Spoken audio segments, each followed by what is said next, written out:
Hi everyone, and welcome to our WebRTC Fiddle of the Month. And this time we're going to talk about pre-call and dealing with the devices, getUserMedia, and enumerateDevices. Now to get started, I want to put the rationale first in there before we get into the fiddle itself. So let me quickly share my screen. Okay, so the whole notion here, or the whole concept around this one, is browser fingerprinting. Now, browser fingerprinting happens for a long time now. It's a cat and mouse game where advertisers and other type of companies are trying to understand who you are on the internet. So what they do is they try to track you from one site to another and seeing where they can find you online. And in order to do that, they don't ask you who you are. They just check through the APIs of the browser if you're someone that they've seen elsewhere. Now, what happened is that whenever a new API comes in the web browser, these advertisers or malware users are trying to see if that API can be exploited, and then browser vendors are trying to add privacy layers on top of that so they cannot use that. And it is happening a lot in WebRTC. One place it is happening with is in the enumerated devices. What does that mean exactly?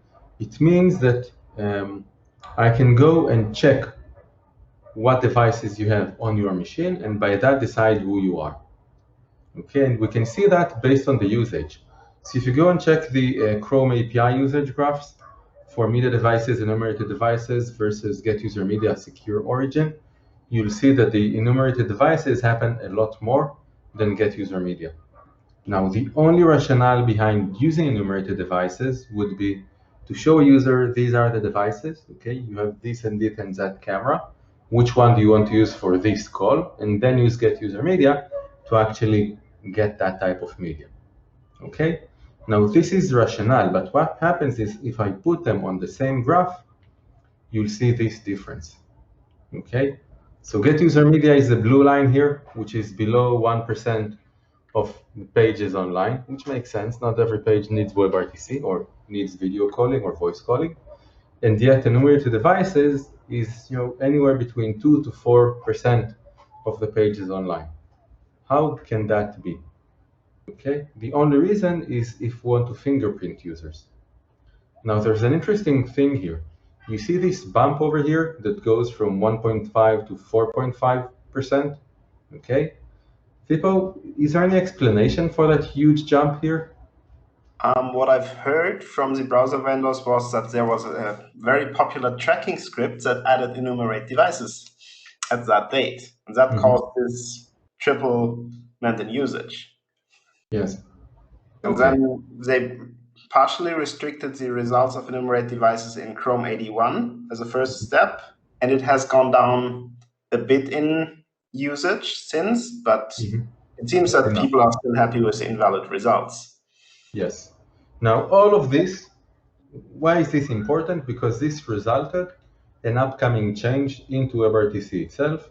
This is a PSA that was in Discuss WebRTC in recent weeks, where what Google stated is that starting with Chrome 86, enumerated devices will expose device info only if a previous getUserMedia call has successfully completed.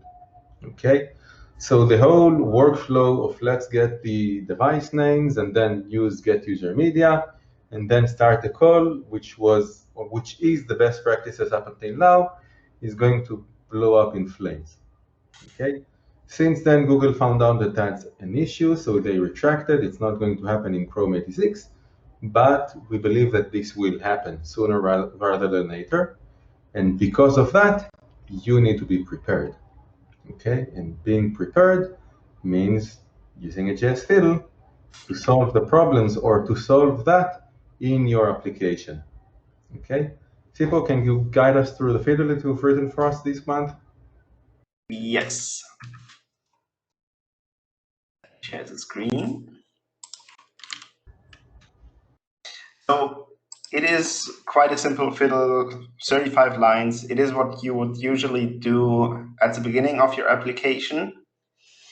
And it is composed of two parts. First, a asynchronous function which describes the state of the whole permissions and devices, and then another function which in this case displays some information about this state of devices and permissions. Okay. You could typically copy the first part into your application and then implement the second part yourself. So we are calling enumerateDevices, and this is something that worked in the past and still is working in Chrome 81 Plus. So we want to find out if the user has a camera and has a microphone. Okay. Because if we call getUserMedia with audio and video set to true, but the user does not have a camera, getUserMedia would return a not found error. And we want to avoid that in order to avoid the situation where we run into an error and then need to find out, okay, what exactly went wrong here? So we're looking for that upfront. Okay. So that is the old part. And the new stuff you need to do, it only works in Chrome, sadly. It is using the Navigator Permissions API to query the persistent permission status of both camera and microphone. Okay. It is going to work in Chrome 84 as well, and we don't know until what point in time backwards. So we're just going to do it in Chrome 86 because before it just works without problems. Before we don't care. Yes. Okay. And in Firefox, the Navigator Permissions API is implemented, but it doesn't work for camera and microphone.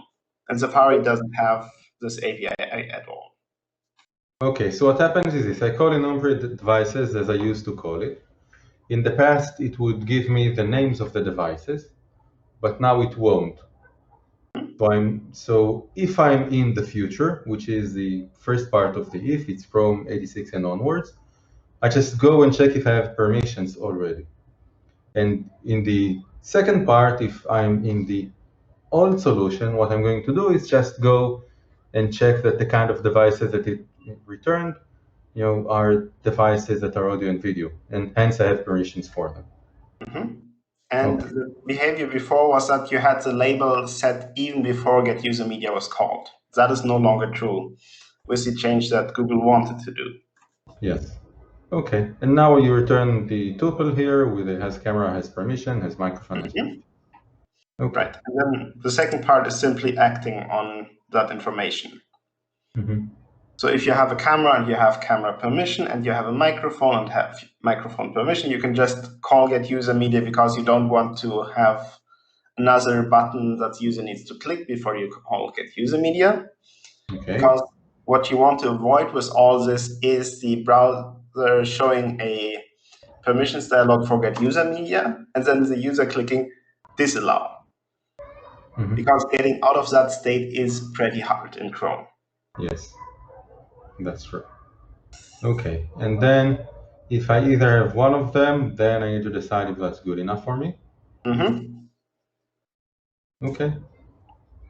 Okay, and you did here all in messages just to let the developers that are going to use this Fiddle change it to their own code. Yes, I mean, that's the most simple implementation we have. Okay. Great. So if you're looking at watching this Fiddle, look below. There are also the links to the Fiddle itself, the additional resources, the transcript of the session. If you like the Fiddles, join us next month as well. And if you want to learn more, you can check out the courses and enroll to them. Thank you, and see you next month. Thank you.